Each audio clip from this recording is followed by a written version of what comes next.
Assalamualaikum warahmatullahi wabarakatuh.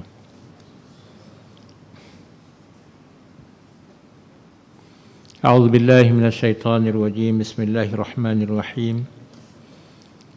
Alhamdulillahi rabbil alamin. Wa bihi nasta'in ala umurid dunya waddin. Asyhadu an la ilaha illallah wa asyhadu anna Muhammadan abduhu wa rasuluh.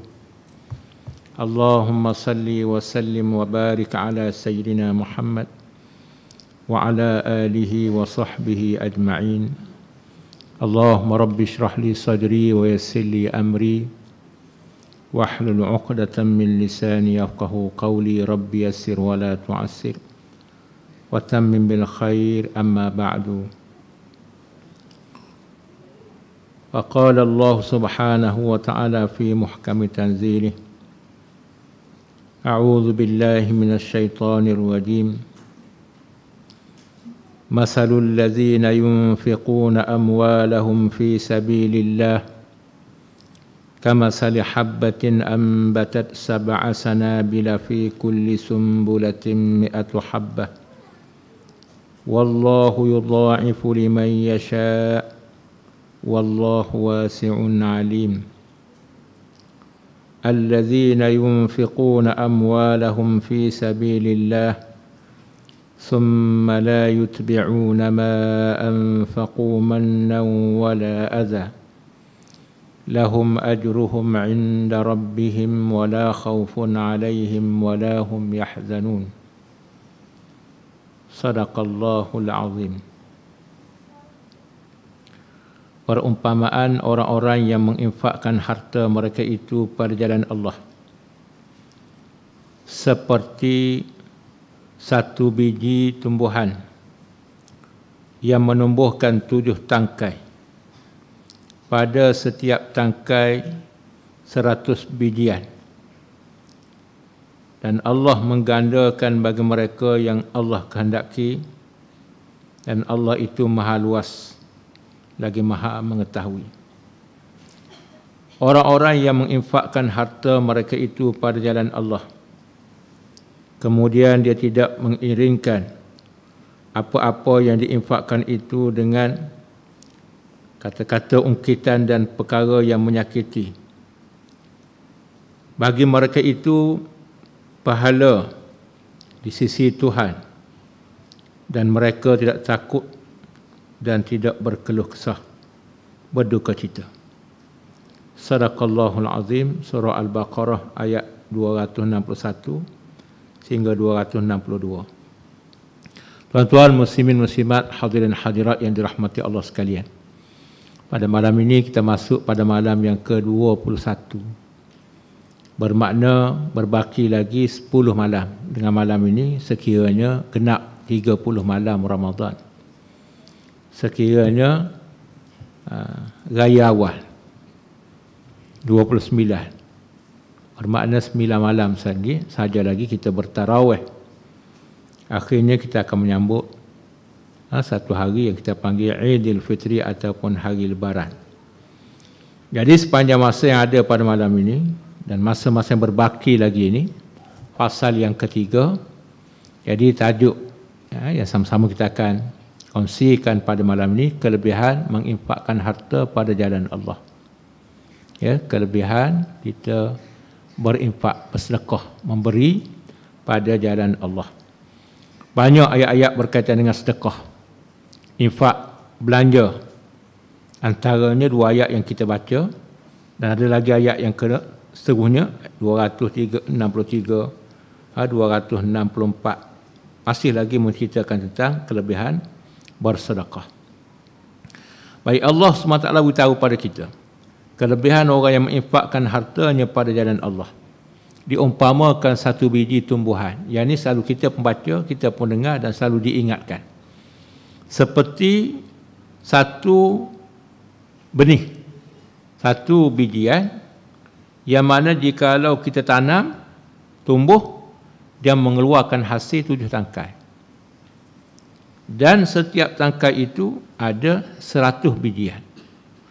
Bermakna satu pokok yang kita tanam akan menghasilkan 700 buah. Ya. Dan Allah Ta'ala beritahu lagi, Allah menggandakan bagi mereka yang Allah kehendaki. Maknanya kalau betul ikhlas kena dengan cara, kena sebagaimana kehendak syariat, maka pahala yang Allah akan beri pada kita, satu yang kita bagi tidak terhitung banyaknya pahala. Ya. Angka 7 ini dalam bahasa Arab bukan bermakna mesti 700, tidak. Ini satu bahasa kiasan, iaitu merujuk kepada banyak. Ya, banyak.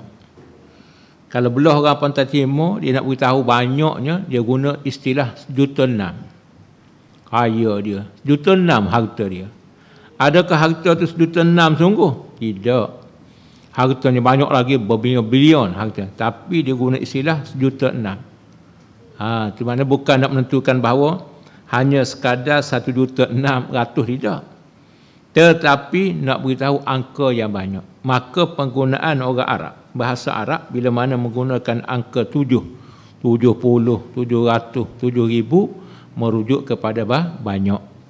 Jadi betapa banyak Allah janjikan kepada kita pahala bagi mereka yang membuang, mengasuh sifat bakhil. Sebab sifat bakhil ada pada semua orang, tuan. Ada pada saya, ada pada tuan-tuan. Lahir je kita, Tuhan bekalkan satu dalam diri kita sifat bakhil, sifat kedekut. Sayang. Ya, sayang pada sesuatu yang Tuhan beri. Walhal kita lahir, usah kata duit, pakaian tak ada. Tetapi kenapa kita berkira bila mana Tuhan beri pada kita dan Tuhan suruh memberi, tujuannya untuk masalah kita. Tiba-tiba kita jadi kedekut. Antara ulama ajar kepada kita bagaimana nak rawat penyakit kedekut kita ni, supaya kita ni suka memberi, suka juga menerima. Tetapi kalau boleh kita ubah, suka memberi itu lebih besar daripada suka menerima. Dia buat contoh beginilah. Dia kata umpama kita satu orang diberi amanah, beri amanah pada kita. Dia kata saya bagi dekat awak ni 100,000. Kemudian 100,000 ni saya minta awak agihkan kepada orang-orang yang perlu. Siapa yang perlu, awak tolong agihkan. Dia pun bagilah satu beg duit yang mengandungi 700,000 contoh. Maka suruh agih pada orang. Adakah duit yang orang suruh amanah kepada kita, tiba-tiba kita sayang nak agihkan pada orang? Jawab dia tidak. Kenapa? Sebab duit yang kita ada banyak itu bukan milik kita pun, milik orang. Cumanya dia minta kita ni sebagai pemegang amanah untuk menyampaikan orang yang perlu. Begitu juga duit yang Allah beri pada kita hari ini. Ya. Bukan milik kita secara mutlak, tidak. Cuma Allah amanah kepada kita supaya kita guna dengan terbaik. Jadi bila mana kita rasa bahawa Tuhan beri pada kita bukanlah milik kita mutlak, bahkan hanya sekadar sebagai laluan untuk kita buat kebajikan, pada waktu itu kita tidak rasa sayang. Ya. Dan agama pun tidak ajar kepada kita suruh beri semua, tidak. Sebahagian. Sebahagian pula terserahlah. Bagi orang iman dia kuat, dia bagi banyak. Bagi orang iman dia sederhana, dia bagi sederhana. Bagi orang iman dia malak, macam lapu pelita nak mati, itu dia bagi sikit-sikit. Mengikut iman kita. Tetapi hendaklah kita berimpak. Sebagaimana cerita yang selalu kita dengar, dan saya pun bawa orang lain pun sebut, bahawa Sayyidina Osman dalam satu siri peperangan, Sayyidina Osman ini menginfakkan hartanya sebanyak 1,000 ekor unta dengan penuh kelengkapan perang. Ya. Kalau kira hari ini juta lah tuan. Berjuta bagi fi sabilillah. Tengok tuan. Maknanya tak kira. Asalkan nak bina, nak perkuatkan agama, nak meninggikan agama, sahabat-sahabat tidak berkira. Bahkan Allah menggandakan hartanya berlipat kali ganda. Sehingga buktinya hari ini kita tengok harta Sayyidina Osman tak habis-habis. Kita pergilah di Mekah, ada kebun Sayyidina Osman. Bahkan harta entah berapa juta. Harta diwakafkan zaman Sayyidina Osman sampai hari ini.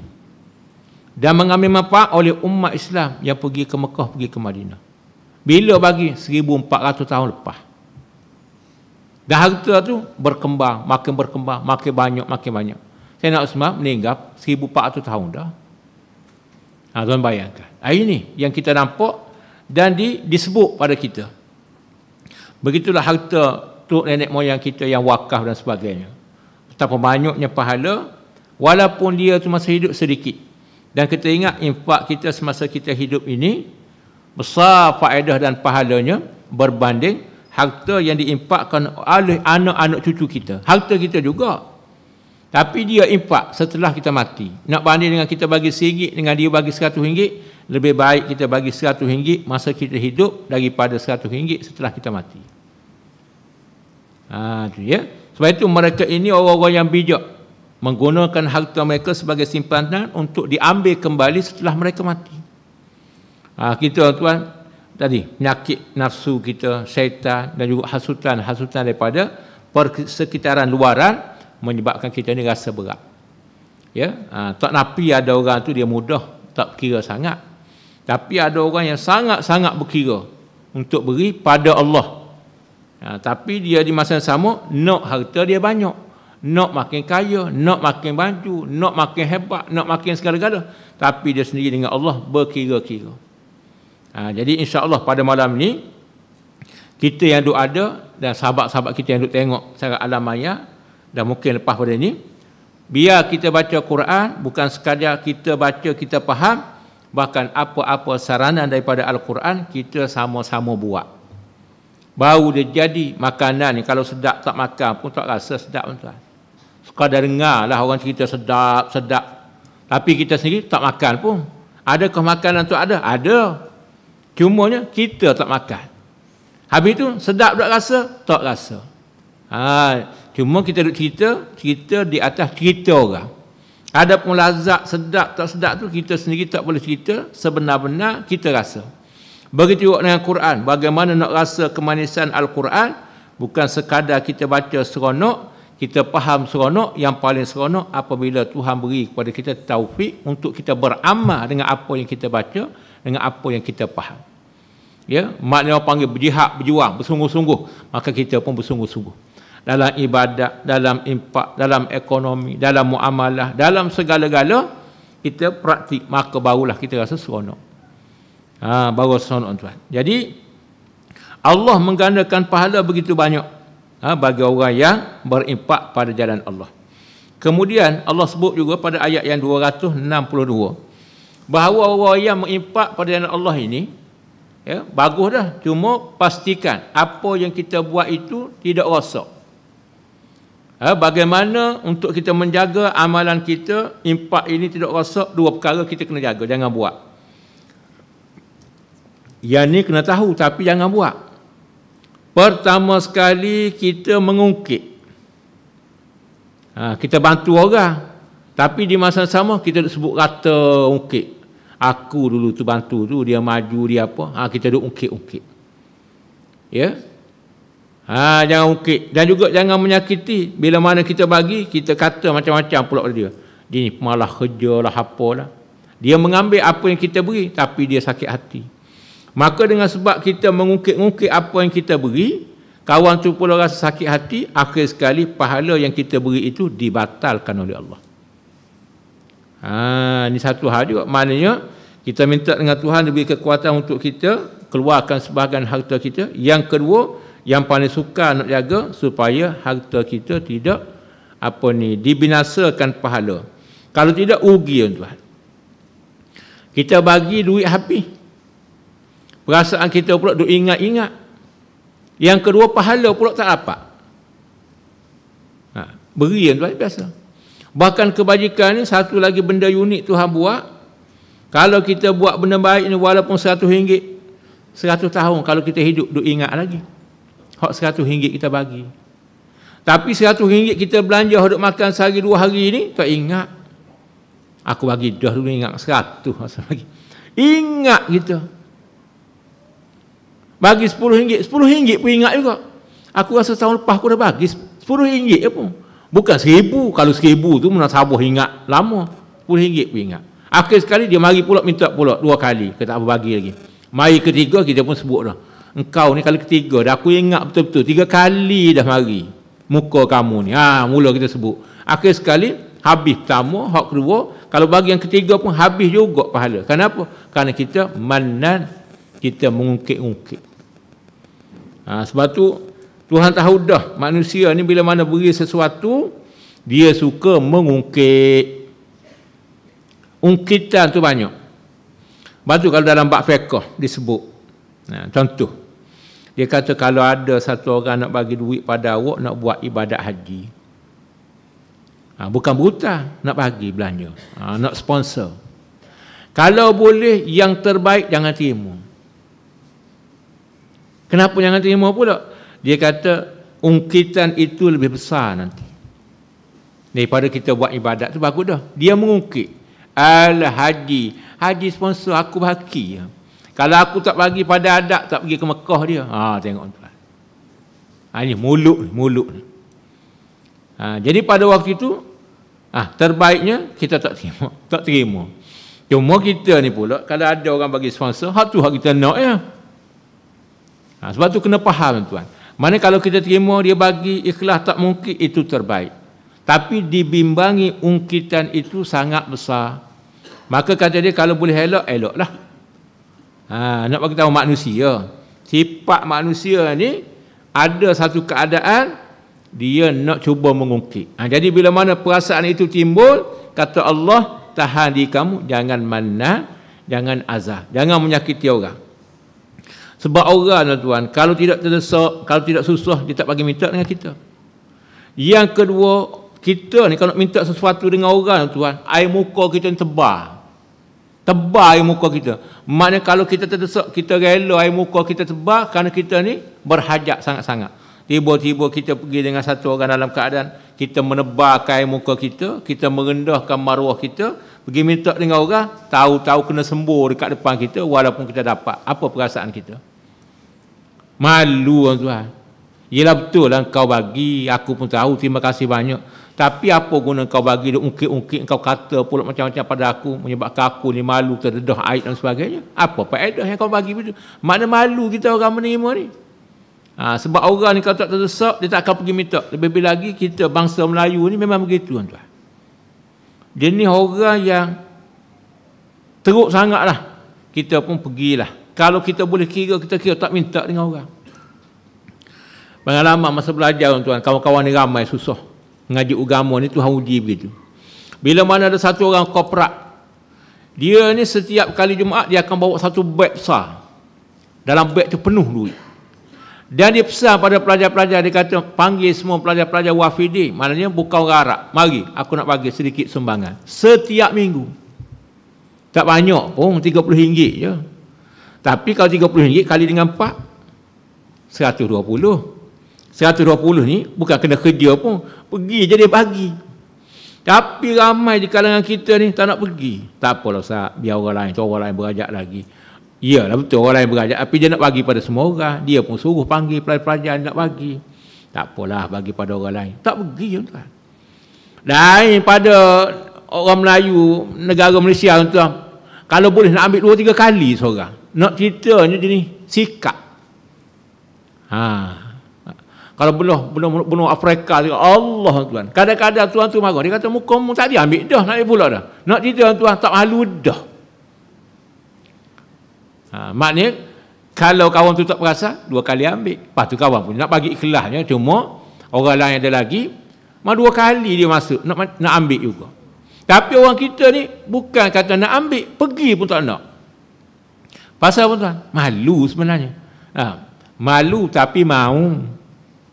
Tapi dengan sebab malu itu dia tahan. Tak apalah Ustaz, dia tahu orang lain.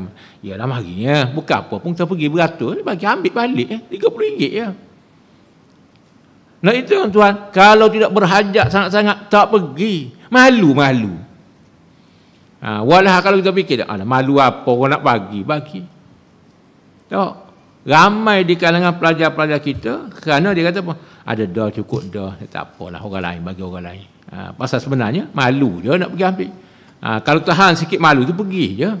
Tambah-tambah Ramadan tuan, lagilah boleh kata kebanyakan masjid itu ada korporat-korporat sengaja lepas pada tarawih dia tunggu pelajar-pelajar untuk diberi sumbangan, untuk diberi zakat. Tapi orang kita tuan sedikit saja pergi. Kenapa? Bila bertanya, malu ana malu nak minta tak gamuk nak pergi ambil tak gamuk. Allah, orang lain ramai-ramai pergi boleh tak gamuk. Ini. Jadi maknanya tambah-tambah kalau kita pula berhajat pergi dalam keadaan malu, kena marah pula. Ni muka susah ni. Kita malu tuan. Jadi sebab itulah Allah ajar kepada kita apabila kita memberi, jangan sekali-kali kita ungkit. Kenapa? Kerana ia menyakiti orang tu. Tak padan kalau kita bagi 100-200 dengan kita mengaibkan dia. Tambah-tambah ada setengah orang jahil ni yang ungkit macam-macam. Tadi kalau jenis orang tu muda, dia kata muda lagi, kerja malah, lepas tu suka minta. Kalau kata susah, mari pula, Allah susah, Baitul Mal ada. Jadi nak bagi tu, tapi mulut tu, sebut dulu. Ataupun lepas bagi. Lepas tu pesan pula, lain kali cukup yang datang. Yang tuan. Jadi kenapa tak boleh kunci mulut kita? Daripada kita bercakap, sehingga menyakiti orang yang kita memberi sumbangan. Ini pesan Allah Subhanahu Wa Taala. Kerana tuan-tuan, bila mana kita berjaga dua perkara bagi orang yang infak, Tuhan janji kepada kita, lahum, pasti bagi mereka itu aku sediakan upah, pahala yang disimpan di sisi Tuhan, dan dia ini akan diberi sifat la khaufun, tidak takut perkara-perkara yang akan menimpa dia selepas itu, wala hum yahzanun, dan orang yang suka berinfak ini tidak asa duka cita apa-apa yang telah dia buat sebelum daripada ini. Ini sifat yang Tuhan bagi hasil daripada kita buat sebenar-benar kerana Allah fi sabilillah. Jadi saya rasa sekarang itulah untuk malam ini tuan. Jadi yang penting apa yang kita baca, apa yang kita faham, paling penting sekali ialah kita praktikkan dalam kehidupan kita. Tambah 10 hari ini kalau kita bagi RM1, RM2 kena pada malam Lailatul Qadar, maka lebih baik daripada 1000 bulan kita beramal pada bulan-bulan yang lain. Mana kalau bagi RM1 sama seperti kita mengimpak 80 tahun lebih. Jadi mana tak akan nak bagi RM1 ya, itu terserah. Ya, mana impak kita niat fi sabilillah. Dan luar Ramadan pun impak juga, bukan Ramadan saja. Jangan jadi hamba Ramadan tapi jadi hamba Tuhan. Ini disebut oleh Syekh Al-Imam Yusuf Al-Qardawi. Dia kata kun rabbaniyan wala takun ramadaniyan. Jadilah kamu sebagai hamba Tuhan, jangan kamu jadi hamba Ramadan. Maknanya kadang-kadang kita ni Ramadan ni ada muka kita. Lepas Ramadan tak nampak muka kita. Kenapa? Ramadan je bulan beramal, bulan lain tak. Jangan. Mana Ramadan ni sebagai meningkatkan bateri kita. Charge kita, power kita untuk beramal pada bulan lain. Bukan makna Ramadan kita ada, habis Ramadan maka kita pun tak ada. Itu dipanggil hamba Ramadan. Tunjuk muka Ramadannya. Tapi lepas Ramadan tidak. Bahkan diminta pada kita lapor diri, tunjuk muka pada Allah ini bulan Ramadan dan juga pada luar Ramadan. Berarti apa saja amal, sedekah kita, infak kita, jangan hanya kita pulun-pulun Ramadan, lepas Ramadan tu kita tutup buku, tunggu Ramadan pula. Jangan. Maknanya sentiasa amalan kita itu kita laksanakan. Tak banyak tak apa, yang penting istiqamah. Mengaji sikit istiqamah, beramal sikit istiqamah, infak sikit istiqamah, zikir sikit istiqamah, istighfar sikit istiqamah, bangun malam sambil kita bersahur, kita tahajud 2 rakaat sunat wuduk ke sunat apa, kemudian kita istiqamah sehingga di luar Ramadan. Itulah yang terbaik sebagai pemangkin dan juga pengecas bateri ibadat kita sepanjang Ramadan, insya-Allah. Wallahu subhanahu wa ta'ala a'la wa a'lam. Bismillahirrahmanirrahim. Rabbana atina fid dunya hasanah wa fil akhirati hasanah wa qina adzabannar. Wa sallallahu ala sayyidina Muhammad wa ala alihi wa sahbihi ajma'in. Walhamdulillahi rabbil alamin.